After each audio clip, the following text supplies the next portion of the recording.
Good morning, everybody. You may not be able to tell it, but it's still a little dark out. Just after 6 o'clock, and already you can tell, yeah, we're a month and a half beyond the longest day of the year. The days are getting shorter, but still it's hot out. But not today. Today's a nice, rather cool day, but yesterday was pretty warm again, 86, 87 degrees. But it is Sunday morning, time for my Sunday morning musings, and I have to wonder. I keep thinking about this Jesus feeding the 5,000 people. When I first came out and was taking care of the animals, it was still rather dark, but I was able to find my way around without any extra lighting. What was it like when Jesus had heard about his cousin John's death and he just wanted to get away from it all? I wonder if it was something like this, kind of dark yet. I can sneak away. I'll go someplace where nobody can find me just so I can put my head back together again. Because don't forget, this was his cousin, number one. But number two, they were both out there preaching the kingdom of God. Just have to wonder. I just have to wonder when that crowd was there, why didn't they have enough food with them? I mean, if they're looking for Jesus and they know they're going to be out there all day and into the evening, why didn't they take something along with them? Was the crowd really that needy? I mean, they came, asked for healings, and Jesus looked on them with compassion and healed them. Did their need go beyond just those healings into other physical needs? And as we might surmise from the miracle itself, the multiplication of the loaves and the fish, Jesus is trying to tell them something even more. Your need goes beyond even those physical needs. It goes deep down into your spirits. Just wondering. I'm wondering why in Matthew, in just another chapter or so, we have another feeding miracle. This time he's feeding 4,000 people. And I have to wonder, why have two stories like that almost back to back? Is that really necessary? Is it a waste of papyrus, when you're writing all that stuff down?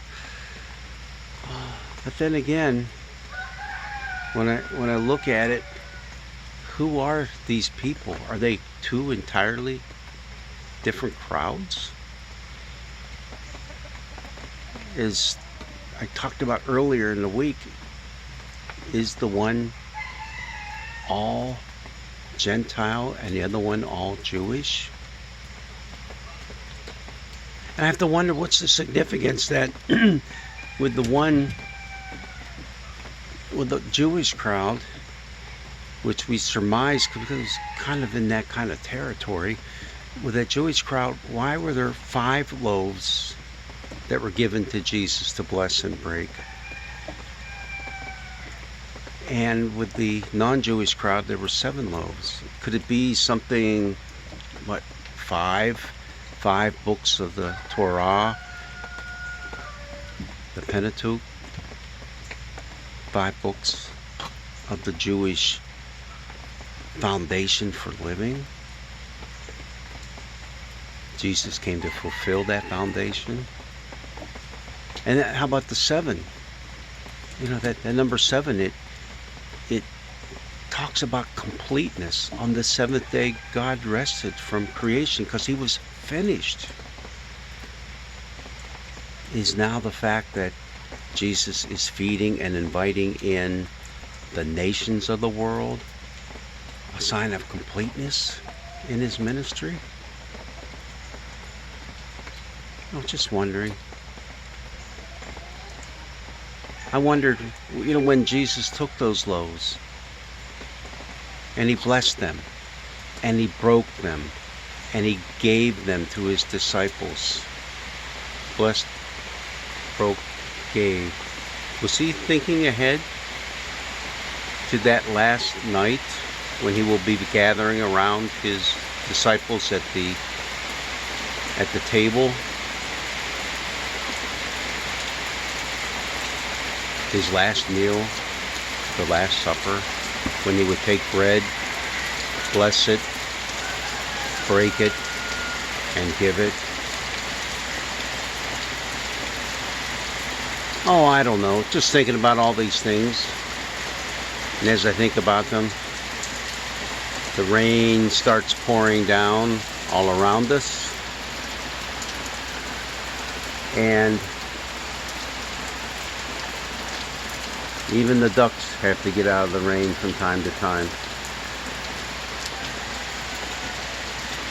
But as we think about all that, the one thing that does come out at me this morning is the incredible love of God toward us. The abundance of picking up 12 baskets full of leftovers. 12. I have to wonder, another sign of completeness? There were 12 tribes of Israel.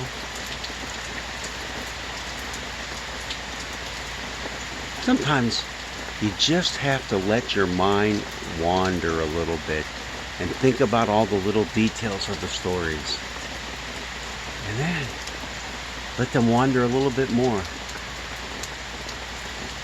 And wander and wonder about God's grace toward the world. Blessings be with you. Have a great Sunday.